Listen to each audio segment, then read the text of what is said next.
kekuatanku hanya dalam hadiratmu, Yesusku. Hanya Kaulah segalanya. Kau segalanya, ku yakin. Mari kita Tuhan. Kau hadir di sini. Kami rasakan kuasa yang tak terbatas. Yakin Kau nyata di sini. Kemenangan terjadi di sini. Segenap jiwaku memuji. Sungguh besar Kau Yesusku. Segenap hatiku menyembahmu. Kau besar, Kau besar, Kau besar.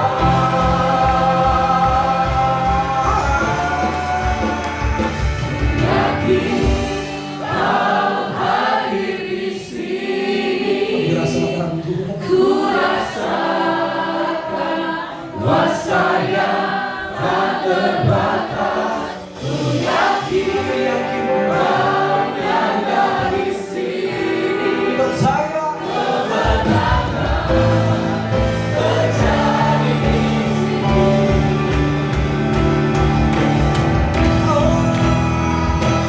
Yakin Kau hadir di sini. Ku rasakan kuasa yang tak terbatas. Yakin Kau nyata di sini. Kemenangan terjadi di sini. Segenap jiwaku memuji-Mu. Amin. Sungguh besar Kau Yesusku. Segenap hatiku menyembahmu. Kau besar, Kau besar, Kau besar, Kau besar.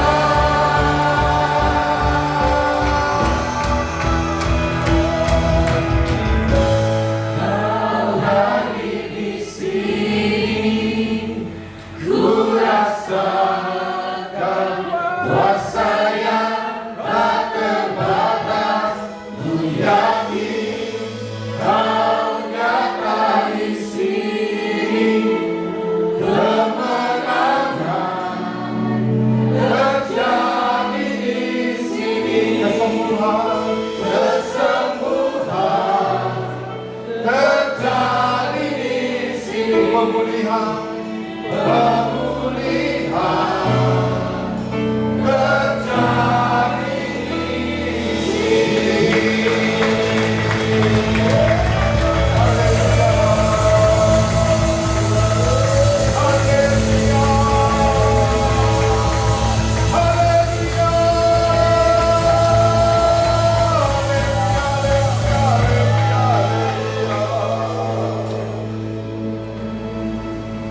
Biarlah setiap kami boleh merasakan kehadiran Tuhan.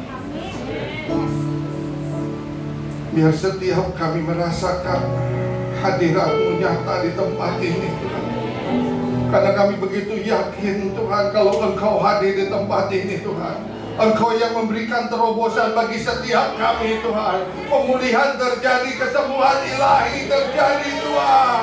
Kemenangan demi kemenangan terjadi atas setiap kami Bapa. Mari Allah Roh Kudus lawan setiap kami. Jangan ada satu orang pun Tuhan yang terlewatkan di dalam ibadah yang kedua ini Tuhan. Kami rindu setiap jemaat-Mu yang hadir di tempat ini Tuhan, merasakan lawatan-Mu Tuhan, merasakan jamahan-Mu Tuhan. Kami percaya pada saat kami datang dalam keletihan, pada saat kami datang dalam beban berat Tuhan, kami percaya pada saat kami berjumpa dengan Engkau, Engkau yang memberikan kelegaan demi kelegaan bagi setiap kami Bapa. Terima kasih Allah Roh Kudus. Bertata dan berkaryalah di tempat ini sebebas-bebasnya ya Tuhan. Selidiki terus hati kami, ampuni dosa dan kesalahan kami. Jangan ada dosa-dosa kami yang menghalangi kami untuk beribadah kepada Engkau Tuhan. Jangan ada dosa-dosa kami yang menghalangi kami untuk memuji dan menyembah Engkau Tuhan.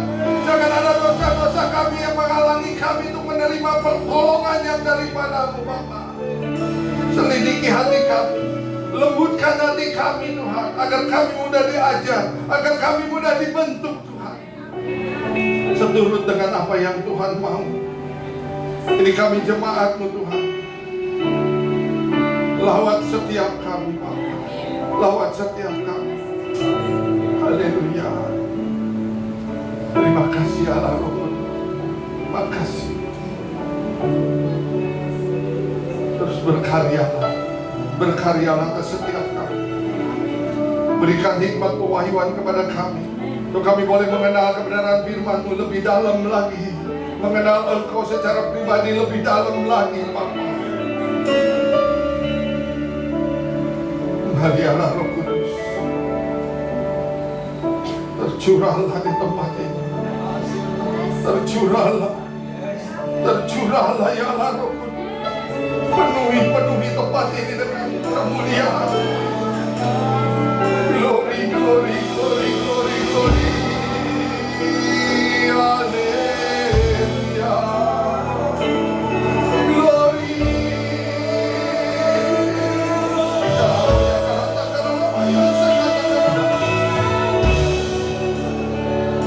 Puaskan setiap kami untuk ada dalam hadirat-Mu Tuhan. Puaskan setiap kami Tuhan. Dekat setiap kami Tuhan. Dekat setiap kami, karena kami rindu Engkau. Kami mau Engkau, kami perlu Engkau, kami butuh Engkau. Dekat setiap kami.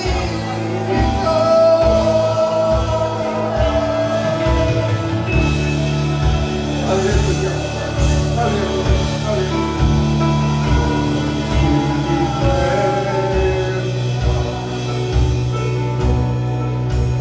Holy Spirit, rain down.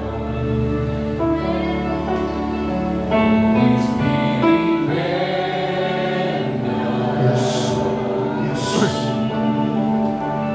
Rain down, rain down. Holy Spirit, Holy Spirit, tercurah, tercurah.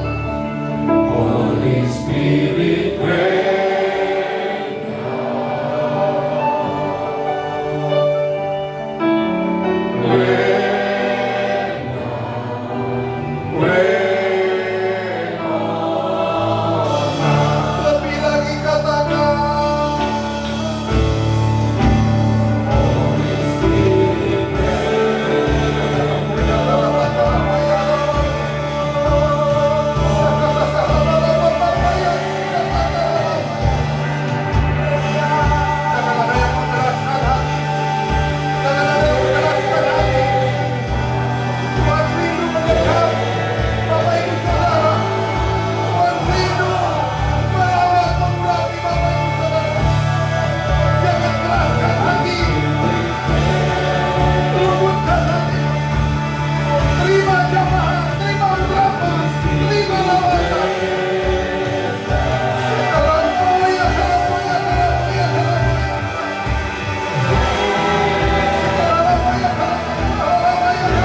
semuanya diberikan kelegaan.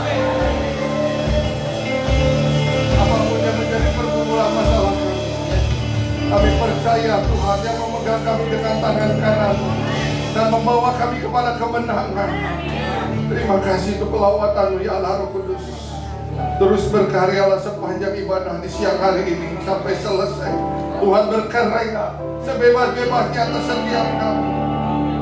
Terima kasih Tuhan, terutama urapi hamba-Mu yang akan menyampaikan isi hati-Mu Tuhan. Hamba tidak mampu, hamba tidak bisa. Tanpa Engkau yang mengurapi, karena di luar Engkau hamba tidak mampu Bapa. Oleh karena itu hamba benar-benar membutuhkan Engkau ya Allah Roh Kudus. Hamba membutuhkan kekuatan yang daripada-Mu. Terus urapi lidah bibir mulut hamba. Berikan hikmat-Mu, berikan Tuhan apa yang Tuhan mau hamba katakan, apa yang mau Tuhan mau hamba sampaikan. Berbicaralah sebebas-bebasnya melalui hamba-Mu ini ya. Dan berikan juga telinga seorang murid kepada setiap kami. Untuk kami mau diajar, untuk kami mau dimuridkan, untuk kami mau dengar-dengaran Tuhan. Sehingga setiap kebenaran firman-Mu termeteraikan di dalam hati dan pikiran kami. Kami semakin hari semakin dibawa naik level di dalam kerohanian kami. Sehingga kami menjadi umat yang dewasa yang mengalami terobosan dari satu kemuliaan ke kemuliaan yang lain Bapa. Terima kasih Tuhan. Terima kasih. Terima kasih. Sembunyikan hamba di balik salib Tuhan. Biar hanya Engkau yang dimuliakan, Engkau yang semakin besar, semakin dimuliakan di tempat ini. Hamba semakin kecil Bapak. Terima kasih. Terima kasih. Terpuji-pujilah ya Allah kami yang itu. Di dalam dan demi nama Tuhan Yesus Kristus kita yang siap diberkati melalui kebenaran firman Tuhan. Haleluya, sama-sama katakan amin. Jangan duduk dulu, kita akan Alkitab di tangan kanan kita. Kita akan sama-sama deklarasikan firman Tuhan. Pada hitungan yang ketiga dengan suara yang keras, dengan iman yang teguh kepada firman Tuhan. Dalam hitungan ketiga, 2, 3. Aku percaya firman-Mu berkuasa. Aku percaya firman-Mu dapat berubah seluruh hidupku. Aku percaya firman-Mu ini adalah Tuhan sendiri. Aku siap untuk menerimanya dan melakukannya. Dalam nama Yesus. Haleluya. Amin. Sekali lagi mohon jangan duduk dulu. Kita akan berdoa juga bersama-sama. Hari ini tanggal 7 Juni. Yang dikoordinir oleh PGLII ya, seluruh Indonesia, seluruh gereja-gereja berdoa buat bangsa Indonesia. Hari ini kita rencanakan untuk berdoa 1 juta orang sama-sama berdoa untuk Indonesia ya. Nanti pokok-pokok doanya kita akan bergantian. Tolong ditayangkan Kak. Ini pokok doa syafaatnya. Nanti saya akan berdoa untuk bagian pendeta, Bapak Ibu Saudara berdoa bagian jemaat ya. Doakan yang ayatnya saja, kitabnya nggak usah dibaca ya. Contohnya, mari kita bersatu hati menaikkan doa syafaat bagi bangsa dan negara Indonesia, Bapak Ibu Saudara dan umatku yang atasnya namaku disebut, merendahkan diri. Amin. Siap Bapak Ibu Saudara? Kita akan sama-sama berdoa buat bangsa Indonesia ya, agar bangsa Indonesia terus ada dalam perlindungan Tuhan, diberkati oleh Tuhan, dijagai oleh Tuhan. Semakin hari Indonesia semakin baik. Siap Bapak Ibu Saudara? Mari kita satukan hati. Shekaratakaramu ya karatakaralama ya Allah. Tuhan, ini kami umat-Mu. Ini kami gereja-Mu Tuhan. Kami mau bersatu hati, kami mau membawa bangsa kami, bangsa Indonesia yang kami kasihi ke dalam tangan. Mari kita bersatu hati menaikkan doa syafaat bagi bangsa dan negara Indonesia. Jemaat katakan, dan umatku yang atasnya namaku disebut, merendahkan diri, berdoa dan mencari wajahku, lalu berbaring di jalan-jalan jahat. Maka aku akan mendengar dari surga dan mengampuni dosa mereka, serta memulihkan negeri mereka. ya Tuhan, kami bersyukur atas pemeliharaan-Mu bagi bangsa Indonesia. Engkau telah menjaga negeri ini di tengah berbagai pergumulan dan tantangan. Tuhan akan menjaga keluar masukmu dari sekarang sampai selama-lamanya. Kami berdoa bagi presiden, para pemimpin bangsa dan semua penyelenggara negara. Karuniakan hikmat, kejujuran, serta hati yang takut akan Tuhan, agar mereka menjalankan tugas dengan adil dan bertanggung jawab. Pemerintahan atas dunia dipegang oleh Tuhan kita, dan Dia yang diurapinya, dan Dia akan memerintah sebagai Raja sampai selama-lamanya. Peliharalah persatuan Indonesia di tengah keberagaman suku, budaya, dan agama.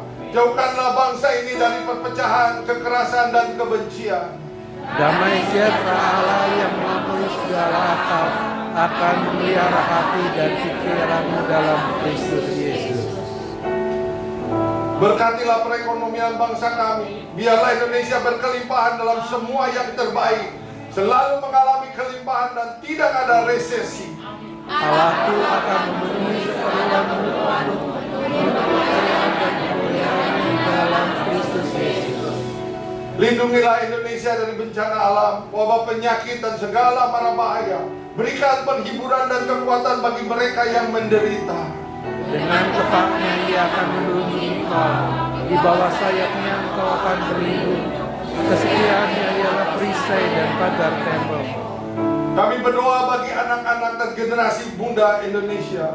Tuntun mereka hidup dalam kebenaran, menjauhi kejahatan, dan bertumbuh menjadi generasi yang membawa harapan. Semua anak-anak akan menjadi murid Tuhan dan beserta kesejahteraan mereka. Berkatilah gereja-gerejamu di Indonesia, agar setia menjadi terang dan saksi kasih Kristus di tengah dunia. Bangkitlah menjadi terang, Sebab terangmu datang dan kemuliaan Tuhan. Tegakkanlah keadilan dan kebenaran di negeri ini. Berkati semua aparat dan penegak hukum agar menjalankan tugas dengan jujur dan bijaksana. Perbuatan tangannya ialah kebenaran. Segala tingkahnya teguh. Kami menyerahkan seluruh keluarga di Indonesia ke dalam tangan kasih. Biarlah rohmu tercurah, peliharalah setiap rumah tangga dalam kasih, kesetiaan, dan damai sejahtera. sungguh amat baiknya dan indahnya Apabila saudara-saudara yang bersama dengan rukun, malah Tuhan memberikan mereka kehidupan selama-lamanya. Ke dalam tanganmu ya Bapa, kami serahkan bangsa dan negara kami. Di dalam nama Tuhan kami, Yesus Kristus, kami berdoa. Amin. Silakan duduk Bapak Ibu Saudara. Shalom. Shalom. Luar biasa ya. Boleh slide-nya, Kapep. Hari ini kita akan belajar tentang financial freedom. Dan senior pastor kita Pak Widyo Hadi ya, setiap tahunnya terus-menerus dengan rutin selalu mengajarkan dalam 3 hal. Yang pertama, Pak Widyo selalu mengajarkan tentang transformation church. Artinya Bapak Gembala pembina kita ingin semua jemaat yang terhisap di WTC Family belajar semakin mengerti lagi tentang pengenalan akan Tuhan. Ya, makanya di TC itu diajarkan terus-menerus setiap tahun. Yang kedua, selalu diulang-ulang Bapak Gembala mengajarkan tentang keuangan. Kenapa diajarkan tentang keuangan? Supaya setiap kita pada saat kita diberkati oleh Tuhan, kita mengerti bagaimana cara mengelola keuangan. Karena saya percaya bahwa Bapa kita di sorga selalu rindu, selalu ingin memberkati anak-anaknya. Ada amin? Amin. Kita aja sebagai orang tua, kita tentunya pengen memberkati anak-anak kita. Betul nggak? Apalagi Bapak kita di sorga, dia lebih lagi ingin supaya gerejanya, supaya anak-anaknya diberkati dengan berkat yang berkelimpahan. Karena firman Tuhan katakan, aku datang untuk memberi kamu hidup, dan hidup yang berkelimpahan, bukan yang berkekurangan ya. Jadi kenapa juga Bapak Gembala pembina kita mengajarkan terus-menerus rutin setiap tahun tentang keuangan, supaya pada saat kita diberkati, kita benar-benar bisa mengelolanya. Pada saat kita menghadapi kesukaran, kesulitan, krisis, kita juga bisa mengelola dengan baik. Apalagi sekarang ini dolar sudah tembus 18.000 lebih. Artinya apa? Harga minyak dunia pun naik. Harga minyak dunia naik, transformasi naik. Harga transformasi naik, otomatis barang-barang yang dikirim itu naik semua. Betul? Ya. Kemarin cerita Pak Miming beli lem ya, yang tadinya harganya cuma 400 lebih menjadi 600 lebih. Naik sekitar 25-40%. Ya. Jadi kalau barang-barang semua naik, sementara income kita, gaji kita nggak disesuaikan dengan harga naik, maka akan terjadi kesulitan, akan terjadi kekurangan. Ya. Nah, bagaimana caranya supaya kita juga mengerti mengelola keuangan dengan baik? Makanya hari ini Bapak Gembala mengajarkan tentang financial freedom. Yang ketiga, selalu diulang-ulang oleh Bapak Gembala tentang keluarga. Ya. Karena Bapak Gembala juga rindu setiap keluarga demi keluarga yang ada di gereja WTC Families ini selalu mengalami kebahagiaan. Ya. Hubungan antara suami istri selalu baik-baik saja. Hubungan antara anak-anak dengan orang tua selalu baik-baik saja. Makanya selalu diajarkan tentang keluarga. Ya, ini yang menjadi kerinduan daripada Bapak Gembala kita. Ingin semua keluarga, katakan semua keluarga, selalu hidup bahagia, ada keharmonisan, ada damai sejahtera, ada sukacita di dalam rumah tangga kita masing-masing. Amin. Baik, sekarang kita akan belajar tentang financial freedom. Kita buka firman Tuhan di dalam 2 Timotius 3 ayat yang ke-1 dan yang kedua. Ayo, dengan cepat. 2 Timotius 3 ayat 1 dan ayat yang kedua. Yang sudah ketemu katakan amin. Ya, kita akan baca 2, 3. Ketahuilah bahwa pada hari-hari terakhir akan datang masa yang sukar. Manusia akan mencintai dirinya sendiri dan menjadi hamba uang. Mereka akan membual dan menyombongkan diri. Mereka akan menjadi pemfitnah. Mereka akan berontak terhadap orang tua dan tidak tahu berterima kasih, tidak memperdulikan agama. Jadi pada hari-hari terakhir Alkitab mencatat, firman Tuhan mencatat akan datang masa yang sukar, akan adanya krisis. Ya. Dan memang sekarang kita sedang mengalami masa sulit, masa sukar. Kalau dunia tidak baik-baik saja, Indonesia baik-baik saja atau enggak? Enggak. Kalau dunia tidak baik-baik saja, Indonesia pun tidak baik-baik saja. Kalau Indonesia tidak baik-baik saja, gereja baik-baik saja enggak? Enggak. Ya, gereja juga enggak baik-baik saja. Tetapi ya, kita berpegang teguh kepada kebenaran firman Tuhan. Makanya di sini dikatakan bahwa bisa ditolong Kak?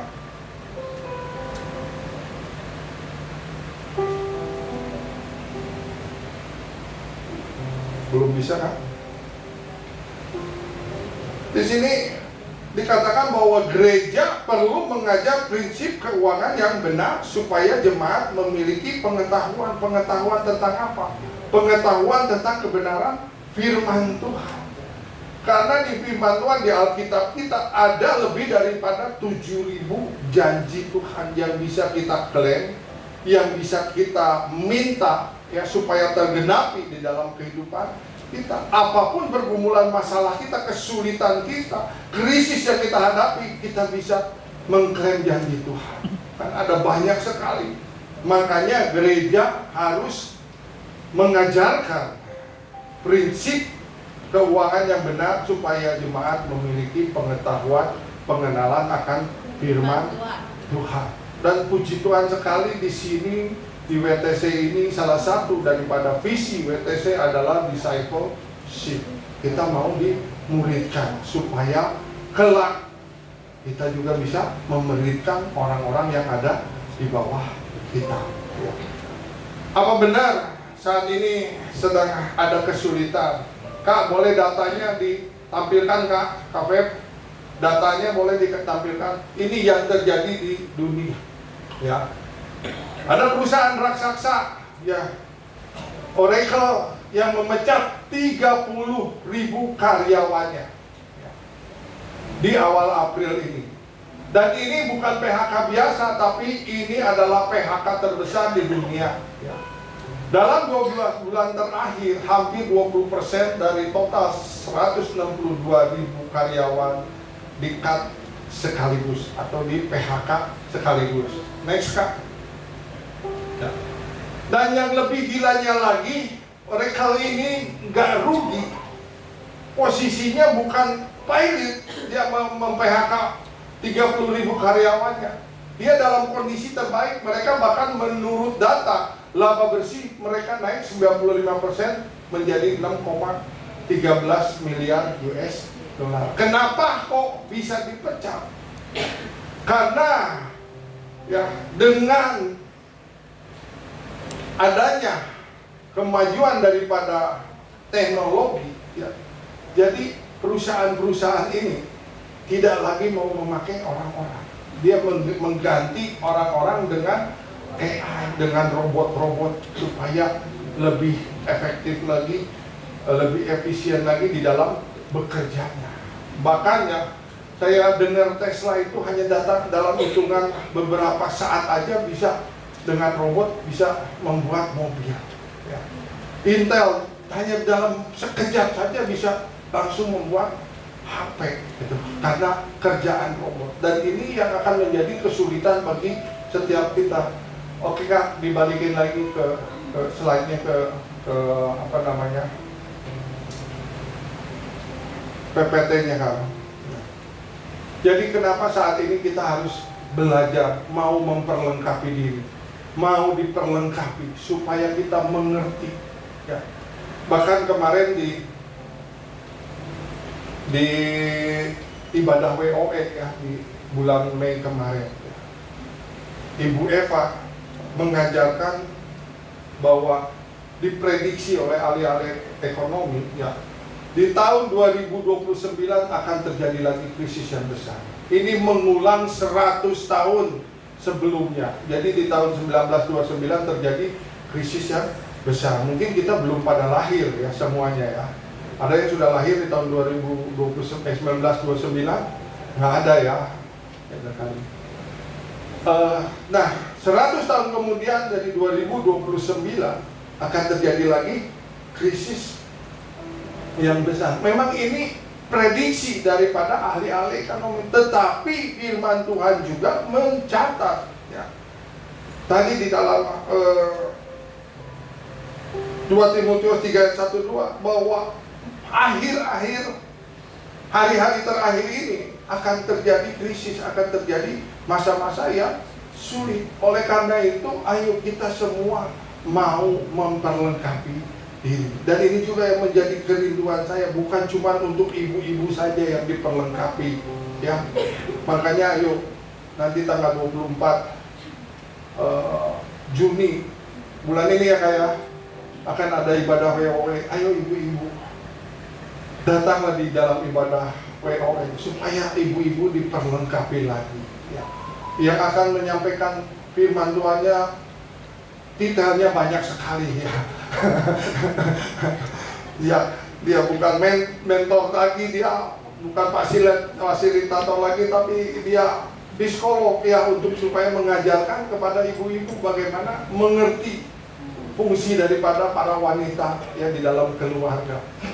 Dan bapak-bapak ayo juga support, dorong istri-istrinya untuk mau memperlengkapi diri supaya kalau ibu-ibu diperlengkapi mengenal kebenaran firman Tuhan, saya percaya keluarga juga, anak-anak, suami semua juga akan mengenal kebenaran firman Tuhan.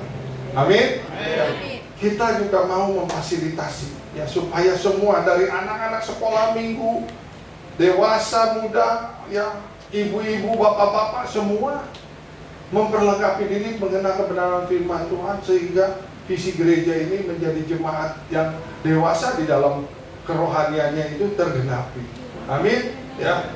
Karena kalau semenjak dini anak-anak diperlengkapi dengan basic kebenaran firman Tuhan, maka dia akan menjadi anak-anak yang kuat, yang tidak mudah lagi ya dipengaruhi dengan hal-hal segala sesuatu yang jahat. Karena Semakin hari dunia kan semakin jahat. Tadi dikatakan bahwa orang akan semakin mementingkan diri sendiri, akan semakin serakah, akan anak-anak berontak kepada orang tuanya. Tetapi kalau ibu-ibu diperlengkapi, dia mengerti bagaimana supaya anak-anaknya menurut mentaati daripada orang tuanya.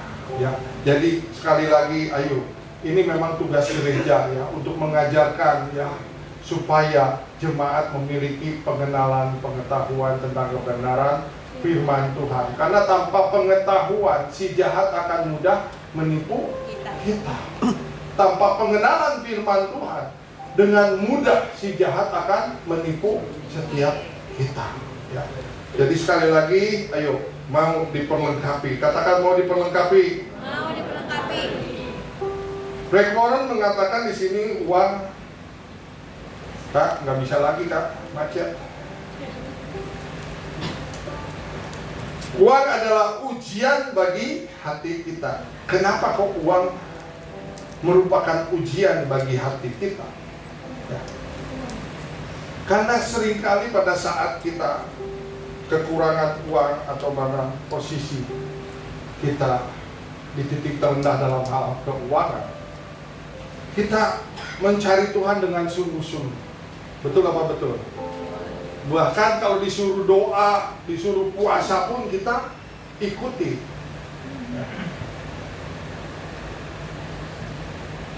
Tetapi pada saat Tuhan membukakan pintu-pintu berkat buat setiap kita, banyak kita ini akhirnya kayak gak membutuhkan Tuhan lagi. Makanya uang adalah ujian bagi hati kita. Tuhan ingin melihat pada saat kita kekurangan, kita mencari Tuhan sungguh-sungguh. Tetapi pada saat kita berkelimpahan, apakah hati kita masih condong kepada Tuhan atau condong kepada uang? Umumnya pada saat kita diberkati, akhirnya kita condongnya kepada uang. Kita tidak lagi kayak gak membutuhkan lagi Tuhan. Ya, makanya uang adalah ujian bagi hati kita. Hosea 4 ayat 6 mengatakan bahwa umatku binasa karena tidak mengenal Allah. Kalau kita tidak memperlengkapi diri dengan kebenaran firman Tuhan, maka kita akan menjadi umat yang binasa. Nah, jangan sampai terjadi di dalam hidup kita. Kita diberkati Tuhan dengan luar biasa, tetapi kita tidak memiliki karunia untuk menikmatinya. Bahkan orang lain yang menikmati. Kita diberkati Tuhan, tetapi yang menikmati dokter karena kita sakit. Kita diberkati Tuhan, yang menikmati rumah sakit ya, karena harus diopname ya. Kita diberkati, tapi ada penipuan pada diri kita. Nah, bagaimana caranya supaya kita juga diberikan karunia untuk bisa menikmati? Maka hukum-hukum yang diajarkan di WTC Cilegon, kayak minggu kemarin sudah diajarkan juga tentang 10% kembalikan persembahan perpuluhan ya pada gereja. Supaya apa? Pada saat kita mengembalikan persepuluhan ini menjadi pagar, menjadi perlindung dari belalang pelahap, pengerik dan pelongkar. 10% ya, kita kembalikan untuk benih, supaya di ladang kita ini ada pohon-pohon yang pada saat benih ditanam itu nantinya kita bisa menuai. Dan 70% untuk operasional kita. Cukup nggak cukup, kita harus cukupkan dengan yang 70%. Dan yang 10% untuk saving, untuk tabungan kita. Ya, kalau sudah tabungannya besar, kita bisa jadi buat investasi. Itu yang diajarkan oleh gereja kita. Makanya di sini ya, supaya kita juga bisa pundi-pundi kita tidak bolong ya. Jangan sampai pada saat kita diberkati tetapi orang lain yang menikmati. Bahkan Pengkhotbah 6 ayat 1 dan 2 mengatakan, ada suatu kemalangan yang telah kulihat di bawah matahari yang sangat menekan manusia, orang yang dikaruniai Allah kekayaan, harta benda dan kemuliaan, sehingga ia tidak kekurangan suatu pun yang diinginkannya. Tetapi orang itu tidak dikaruniai kuasa oleh Allah untuk menikmati. Jadi kekayaan, harta benda, dan kemuliaan ini merupakan karunia dari Tuhan.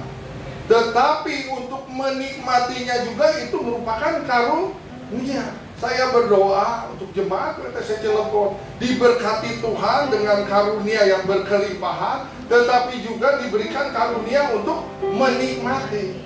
Makanya Kak Emil yang di minggu berapa? 3 itu mengajarkan tentang 5 kekayaan. Salah satunya adalah kekayaan waktu. Kita bisa mengelola waktu dengan baik. Pada saat kita diberkati oleh Tuhan, ayolah sekali-sekali healing bersama keluarga. Amin. Ajaklah suaminya, istrinya, anak-anaknya, bahkan mantunya, kalau perlu cucunya, kalau yang punya cucu, ajak untuk berlibur.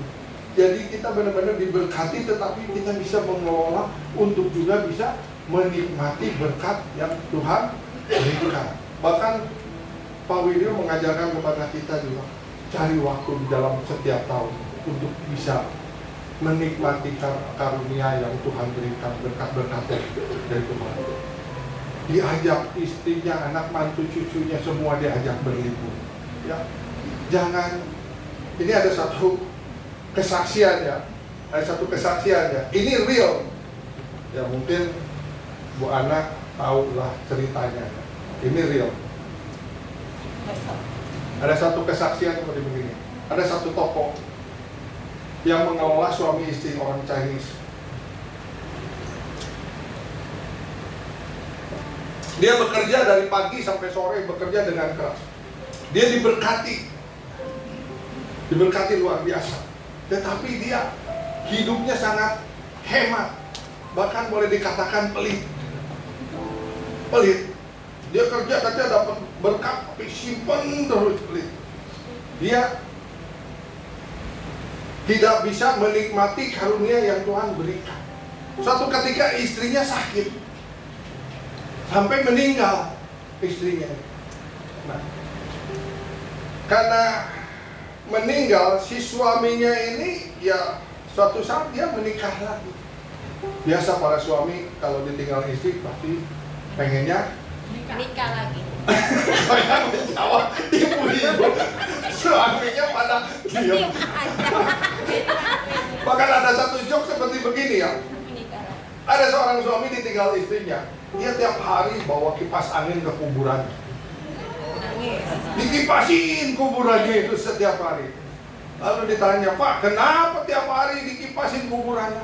Waktu sakit, istri saya berpesan, selama kuburannya belum kering, tidak boleh menikah lagi.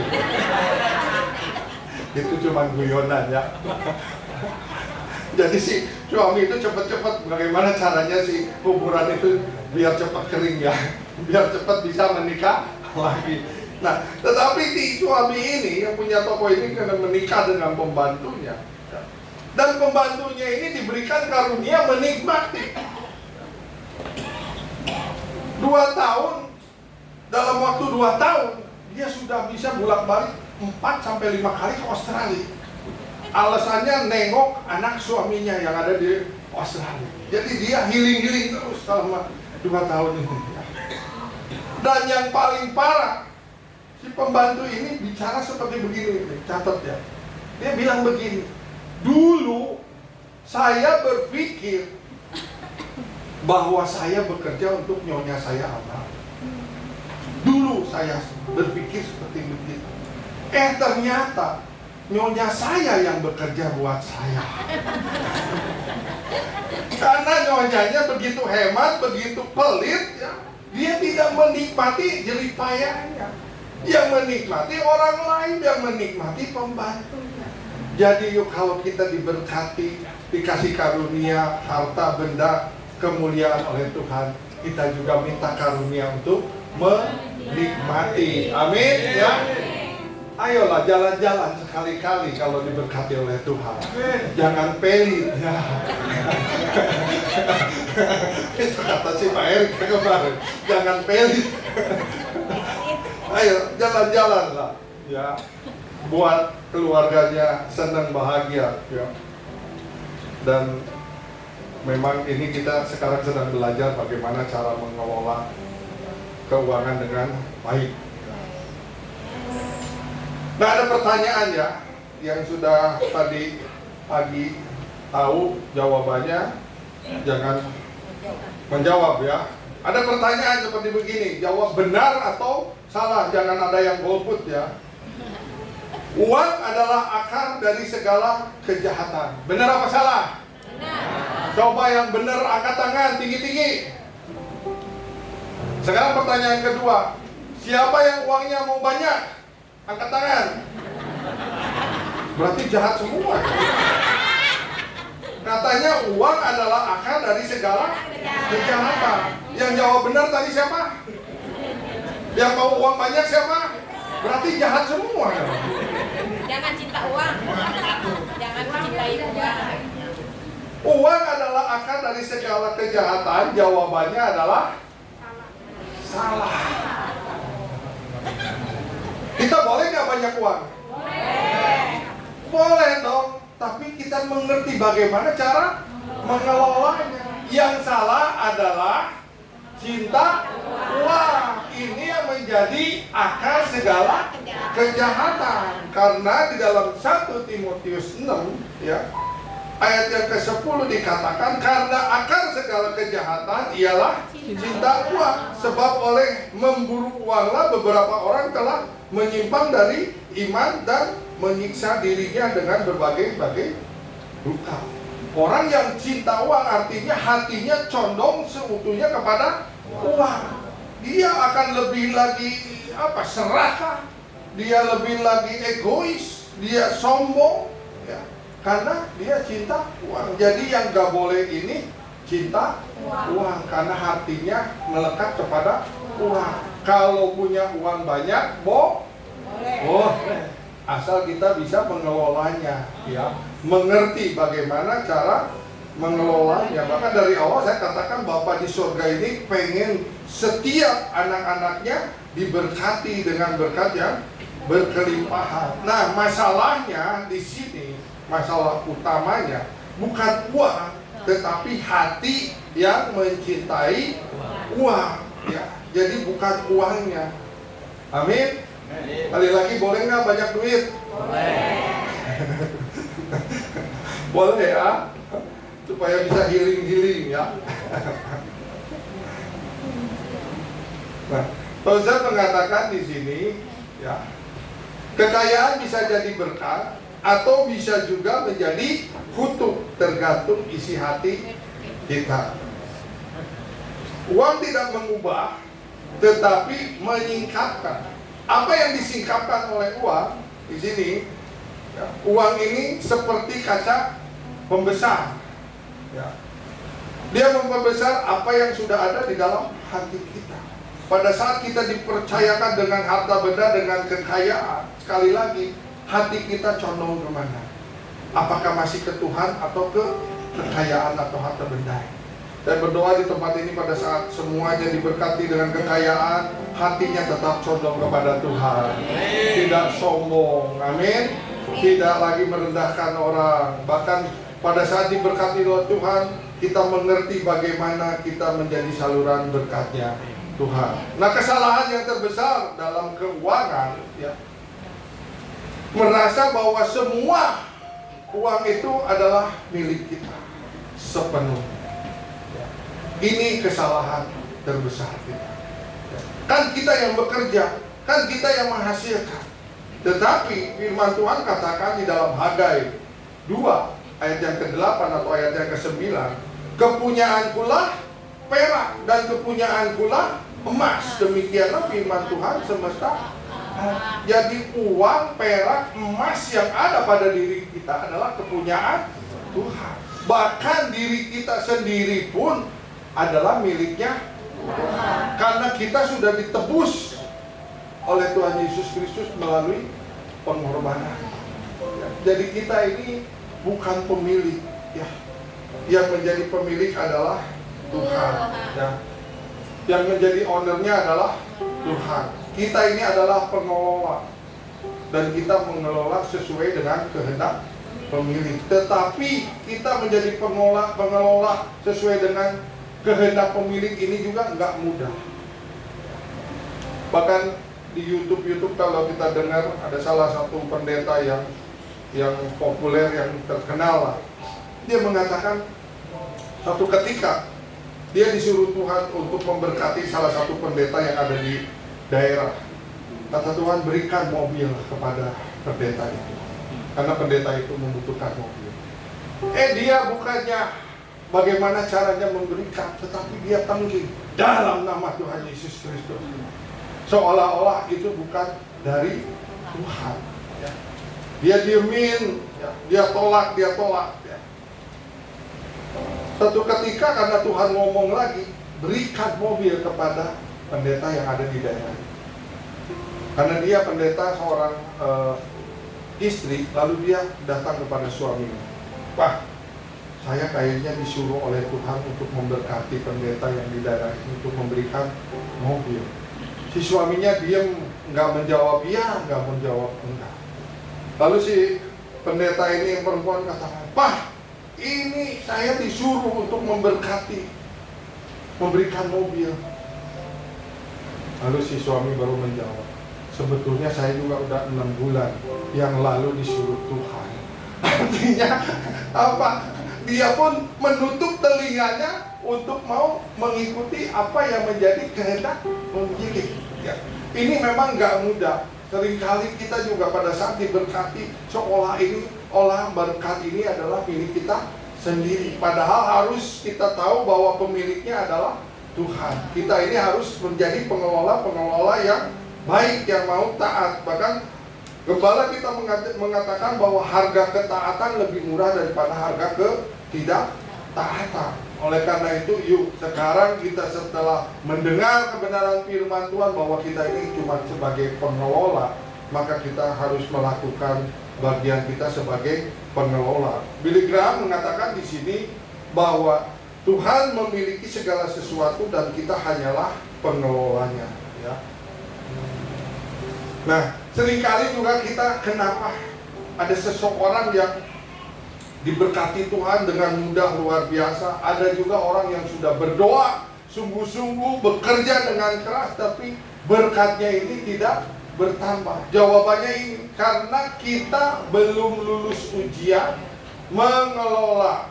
Tuhan tidak akan menitipkan hal-hal besar kepada pengelola yang buruk. Sekali lagi ini jawabannya. Kenapa kok berkat terasa tidak bertambah? Karena Tuhan melihat bahwa kita menjadi pengelola yang buruk. Kita belum lulus ujian dalam hal keuangan. Lukas 16 ayat 10 mengatakan, barang siapa setia dalam perkara-perkara kecil, ia setia juga dalam perkara-perkara besar. Dan barang siapa tidak benar dalam perkara-perkara kecil, ia tidak benar juga dalam perkara-perkara besar. Jadi kalau kita mau ditambah-tambahkan berkatnya oleh Tuhan, kita harus menjadi pengelola yang baik. Kita harus lulus ujian dalam mengelola keuangan atau berkat Tuhan yang Tuhan berikan kepada setiap kita. Amin. Ya, sudah nangkap semua kenapa kok Tuhan gak nambah-nambahin? Kok orang itu bekerjanya tidak sekeras saya, kok berkatnya berkelimpahan? Artinya kalau kita diberkati oleh Tuhan, ingat, berkat itu bukan untuk kita makan sendiri. Tuhan ada titipkan berkat itu mungkin buat orang lain. Dan kita harus mengikuti, menuruti apa yang pemilik katakan. Ya, memang gak mudah sekali lagi. Ya. Tetapi kita harus terus belajar. Makanya kita harus mau dimuridkan. Ya. Tadi sudah baca ini. Barang siapa setia dalam perkara kecil, ia setia juga dalam perkara yang besar. Tuhan pasti percayakan lebih lagi. Dan musuh terbesar dalam pengelolaan keuangan yaitu gengsi. Ya. Keinginan untuk terlihat kaya padahal tompes. Kantongnya tompes. Tompes. Jangan gengsi. Katakan kiri kanannya, jangan gengsi. Kalau lihat temennya pakai iPhone 17, kita buru-buru pengen beli iPhone 71. Padahal belum keluar ya. Saking pengen lebih di atasnya lagi gitu. Kalau orang beli mobil ini kita pengen yang lebih lagi mahal ya. Ini karena gengsi. Padahal kemarin kita udah diajarkan ya, harga mobil, harga motor, harga HP, harga pakaian branded, tas branded, sepatu branded itu nilainya semakin hari semakin turun ya. Jadi sekali lagi ya, ini musuh terbesar dalam pengelolaan keuangan adalah gengsi kita ya. Jadi sekali lagi jangan sampai kita tidak pintar di dalam mengelola keuangan ya. Dan hutang dalam gaya hidup konsumtif adalah jerat orang kaya yang diberikan kepada orang miskin ya. Selalu diiming-iming, bahkan selalu diberikan kemudahan-kemudahan. Kalau kita mau beli mobil, beli motor pun seolah-olah kalau bisa dipaksain untuk kredit ya. Padahal kita punya uang kontan, tapi salesnya bilang kredit aja, ini mudah, ini lebih murah, tiap bulan harus cicil. Tetapi ini akan menjadi jerat bagi setiap kita ya. Padahal kadang-kadang kita baru punya DP-nya aja, ayolah belilah, gampang nanti nyicil mah, toh lama ini bisa 25 tahun misalnya. Tetapi kalau kita hitung, kemarin ada karyawan saya ambil motor. Dia bilang, kamu nyicil? Iya nyicil, harga motor 19 juta. Tapi dengan cicilan 3 tahun, 36 bulan dikali kurang lebih berapa dia? 800 ribu, DP-nya 3 juta. Itu hampir lebihnya 80%. Tambah lagi sedikit lagi, duitnya udah bisa jadi 2 motor. Nah ini jerat-jerat yang diberikan oleh sales-sales di showroom-showroom untuk supaya kita mau kredit, supaya untung mereka juga lebih besar kalau kita kredit ya. Jadi janganlah kita gengsi ya. Kalau memang belum mampu, jangan kita paksakan. Ada amin? Amin ya. Jangan gengsi ya. Disesuaikan dengan budget kita. Tetapi juga jangan pelit ya. Kalau diberkati, jangan sampai orang lain yang menikmati ya. Amit-amit ya, jangan sampai ada di jemaat PTC Cilegon ini. Jemaat PTC Cilegon diberkati dengan karunia berkat dan diberkati dengan karunia menikmati. Amin. Nah, jerat apa aja sih yang dari orang kaya kepada orang miskin di sini? Jerat orang kaya ya. Ilustrasinya utang, bunga tinggi, gengsi, pola hidup yang boros padahal gajinya pas-pasan, hutang kartu kredit dengan mudah kita bisa pakai, gesek, tapi nggak bisa bayarnya ya. Tekanan kehidupan ini jerat orang-orang miskin ya, yang diberikan oleh orang kaya dan orang kaya yang mengendalikannya. Makanya Amsal 22 ayat yang ke-7, orang kaya menguasai orang miskin, yang berhutang menjadi budak dari yang menghutangi. Dan saya mengatakan bahwa hutang itu bentuk perbudakan yang membatasi kebebasan Tuhan untuk bekerja dalam hidup setiap kita ya. Kenapa sih yang melimitasi atau membatasi kebebasan Tuhan bekerja dalam kehidupan kita? Ya kalau kita berhutang artinya fokus pikiran kita hanya kepada bagaimana membayar, bagaimana melunasi, sehingga Tuhan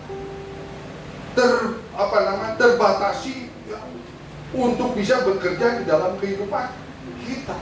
Tuhan mau setiap kita ini fokusnya, hatinya condong kepada Tuhan, mengutamakan seutuhnya kepada Tuhan.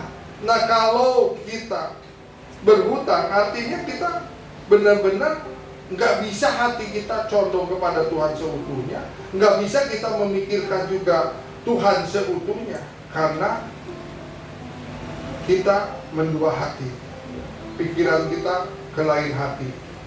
Itu makanya lagu ya, ke lain hati.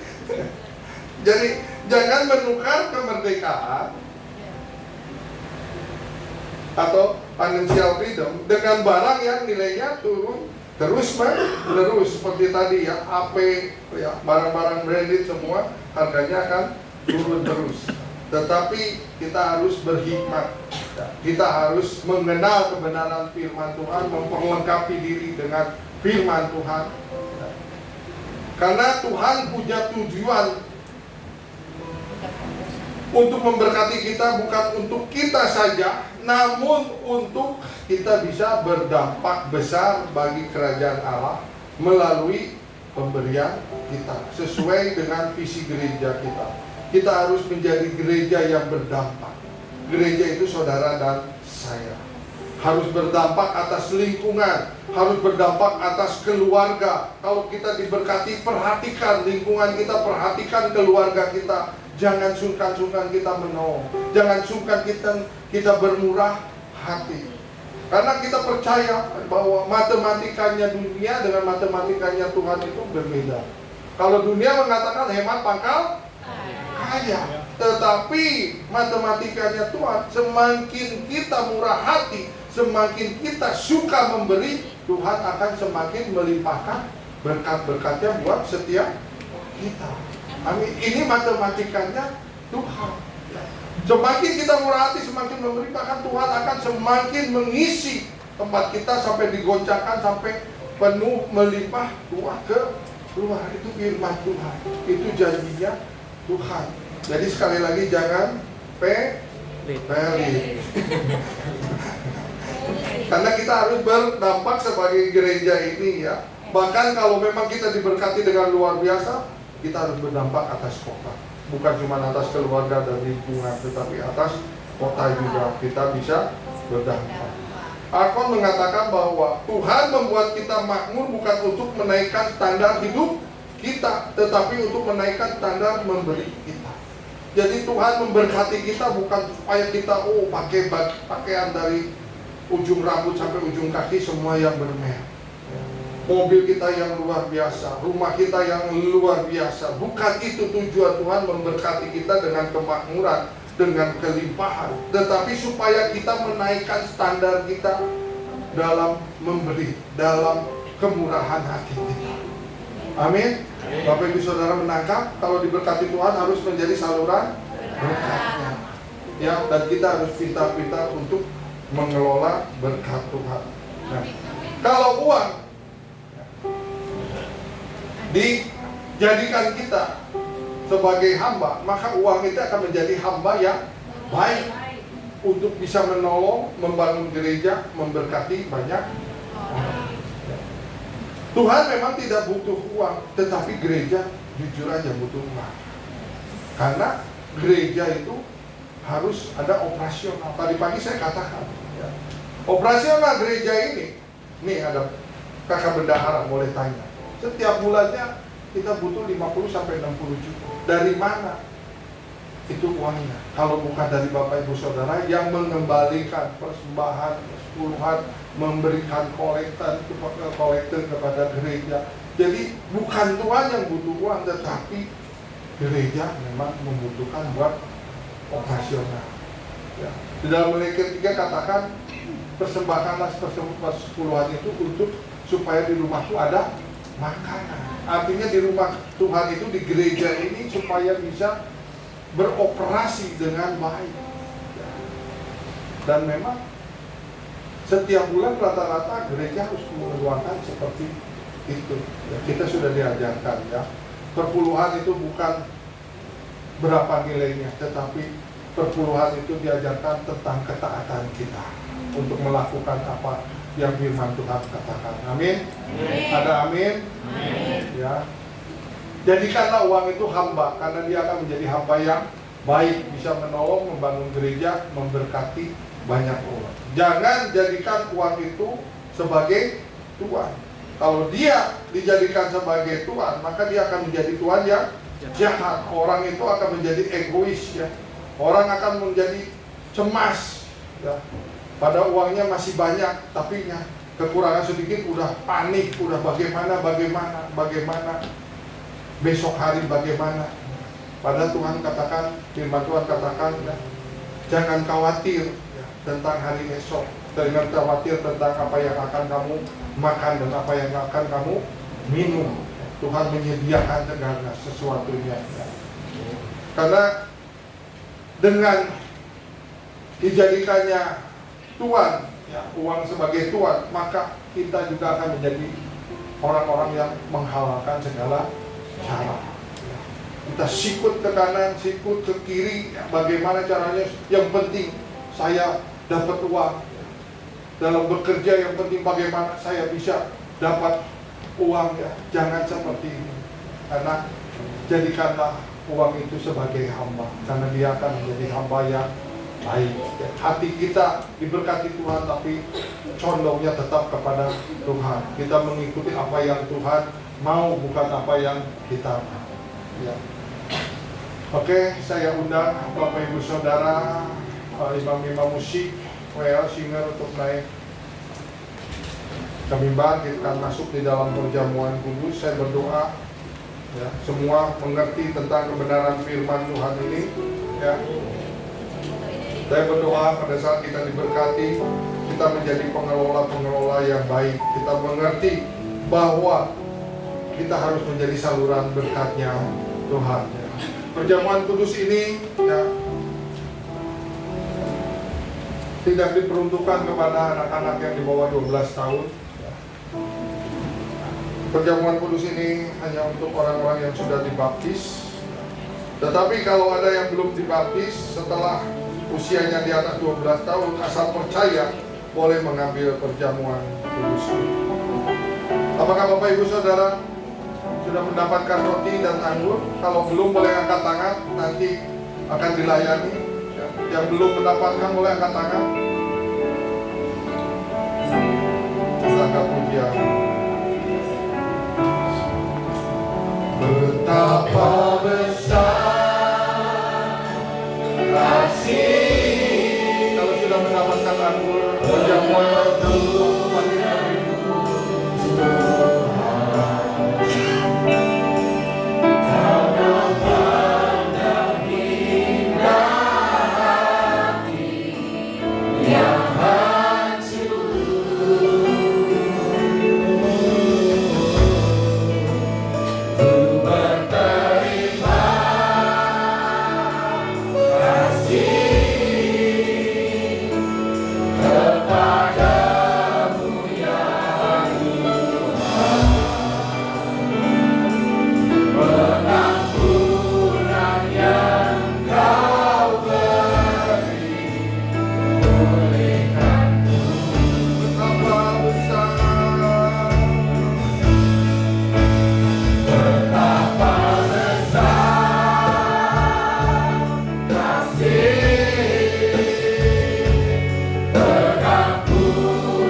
perjamuan kudus ini Tuhan.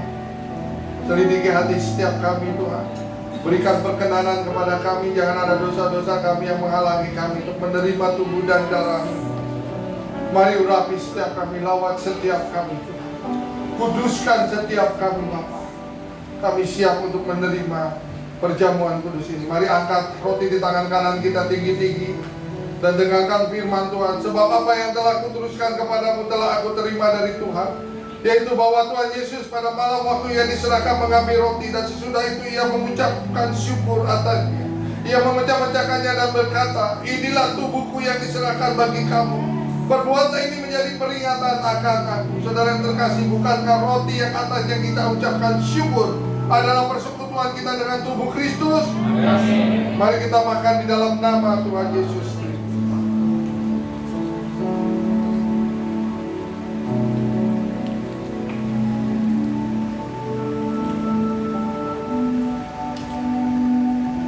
Kita angkat cawan di tangan kanan kita tinggi-tinggi.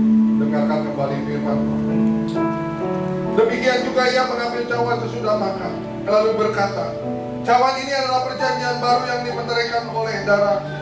Perbuatan ini setiap kali kami meminumnya menjadi peringatan akan aku. Saudara yang terkasih, bukankah cawan yang atasnya kita ucapkan syukur adalah persekutuan kita dengan darah Kristus? Mari kita minum di dalam nama Tuhan Yesus.